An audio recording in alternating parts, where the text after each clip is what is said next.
What's going on, Tube Nation? Tony Tubes coming back at you. Thank you very much for coming back and watching. Today, I finally get to do the Avengers Age of Ultron review that I've been wanting to do.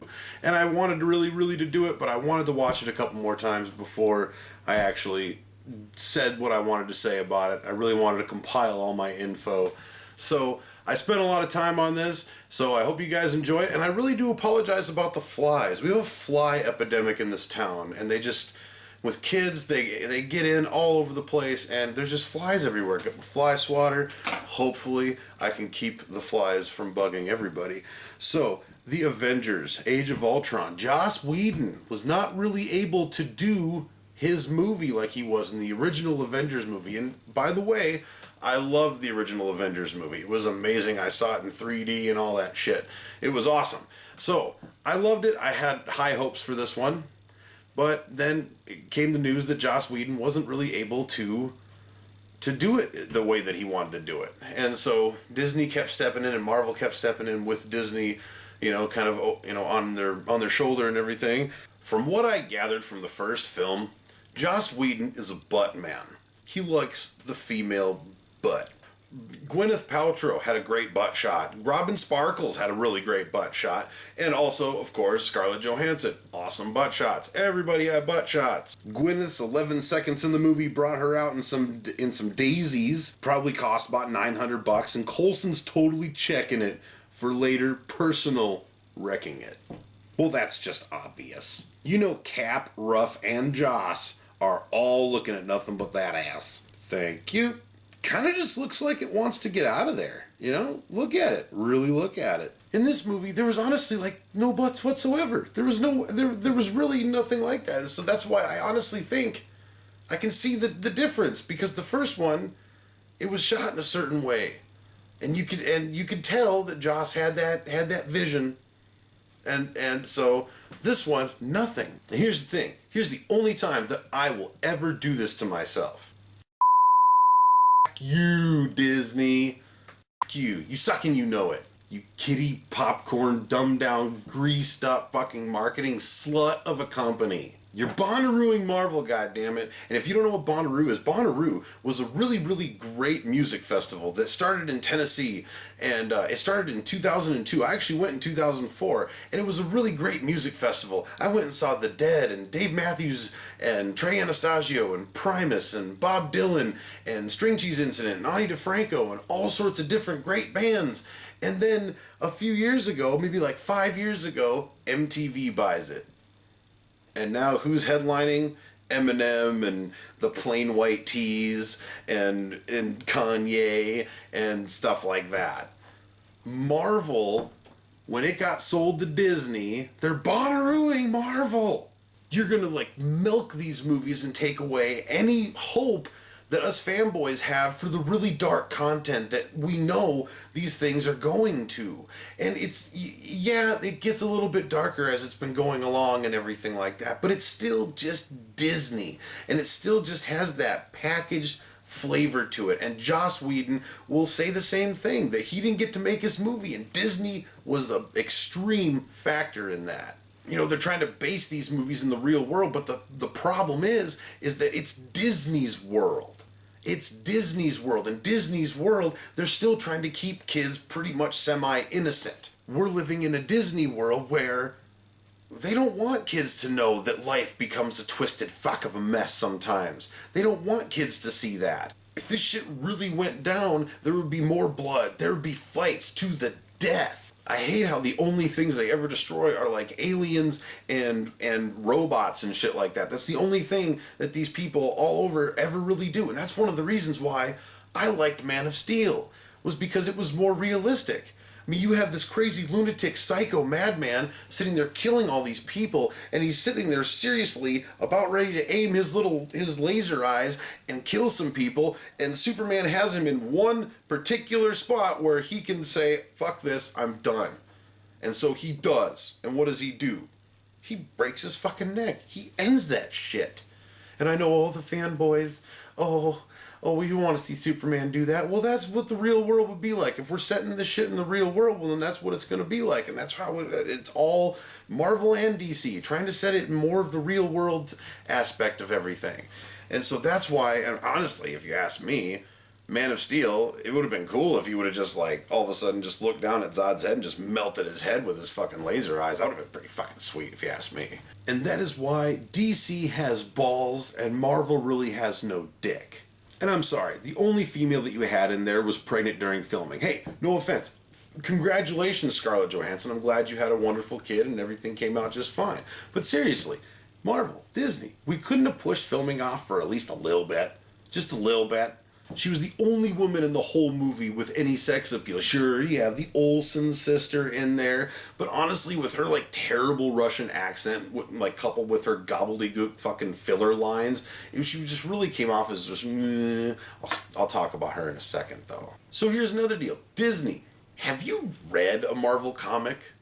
Has Marvel read a Marvel comic?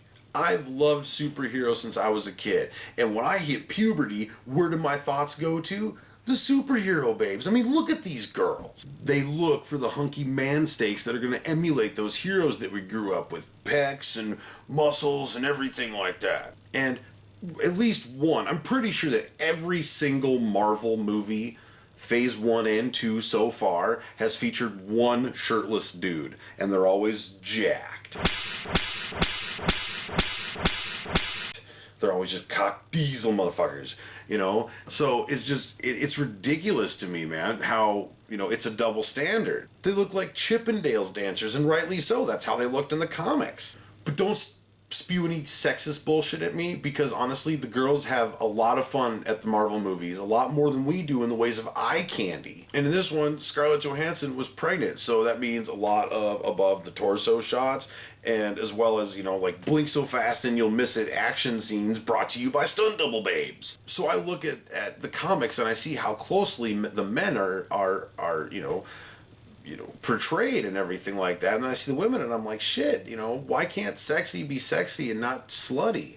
You know, why is there this double standard there? The women in the comics that I grew up with, they made me realize what a woman was. And not just anatomy-wise, you know, but strong, powerful beings that presented, you know, a really big challenge to the heroes out there with sidekicks swinging between their big, large, huge man legs. Comics brought out a respect for women for me because of the strong roles that they played in the comics. So give us those characters and those costumes that amplified their presence and really gave a whole lot to a community of boys who didn't and probably still don't understand women. But my generation of fanboys came out of it with at least that much more respect for women. And here's the thing.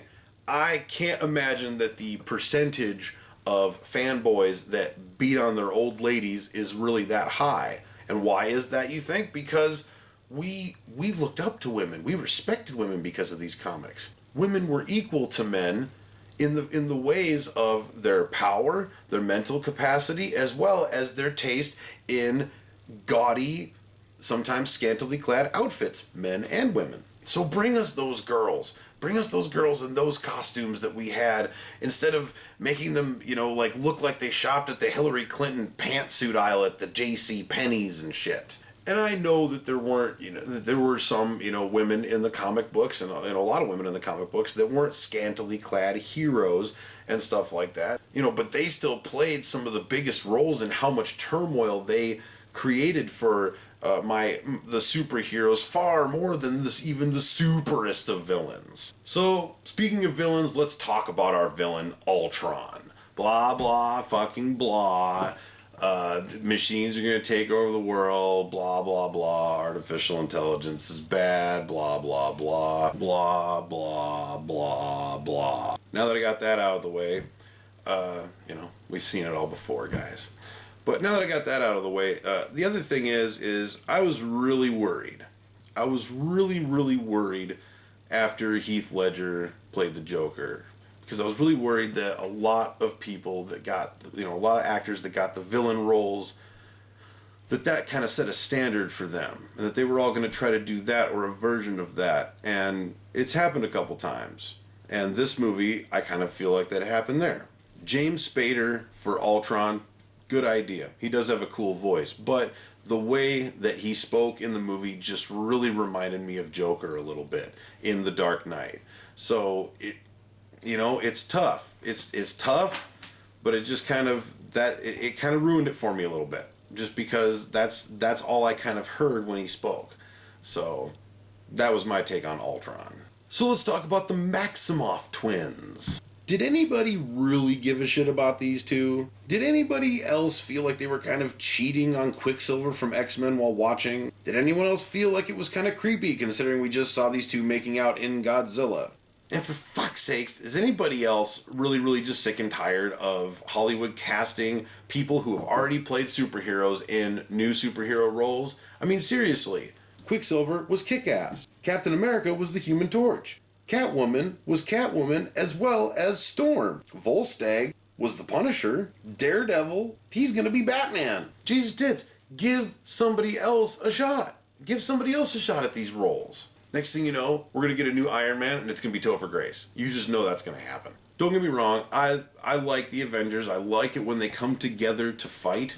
There's some gnarly action in there, and one of the reasons why I like that is because of all of my complaints with the movies after the first Avengers, in which the Avengers never showed up. Iron Man's in trouble, the Avengers never showed up. Thor, I can understand, he's off world, but everybody else, they get into all this trouble, and the Avengers just never show up. They never show up. And don't think that I'm taking this from the honest trailer that just happened with the Avengers Age of Ultron. I've had bitches about this for a long time. Please, go ahead and go to Facebook and go to Tube Review on Facebook. You can read my review of Captain America, the Winter Soldier, and you will see in there that, I was very confused as to why none of the Avengers, not one of them, came to help him out. So, that's there. So, I'm not plagiarizing or anything like that, but, I just think that, that's a really big thing for me in these movies, is that, the Avengers just don't really show up at all. So I've had these bitches ever since Phase 2 really started. And speaking of phases, let's talk about Phase 3. At the end of Avengers Age of Ultron, we get to meet the new Avengers crew. And is anybody else just kind of like, what? That's going to be our new Avengers crew? And, and honestly, dude, the Vision, he looked like he was made out of Play-Doh.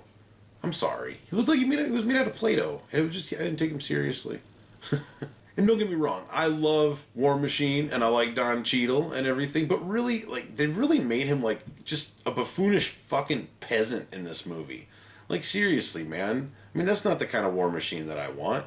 He was just, honestly, the whole character that they've brought to us as, Rhodey and stuff like that, that's, I like War Machine and stuff, and he was never like that. He was never that just that idiot that's just kind of like, yeah, hey, I don't know, man. I just thought his lines were really cheesy, and it was really a stupid performance, so.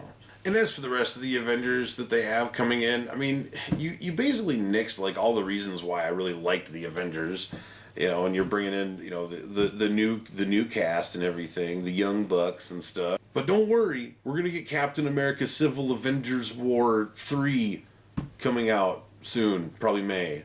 So, yeah, it's pretty much going to be Avengers 3, but it's Captain America Civil War and stuff, but there's a whole shitload of people, and might as well be Avengers 3. The movie had its fun moments. I'm not completely bashing it. There were certain things I liked about it, but it was just, I could definitely tell the difference between Joss Whedon's Age of Ultron and Disney's Age of Ultron. They didn't mesh very well together for me, and it just seemed like kind of a clusterfuck of things. And so, yeah, I mean, yeah.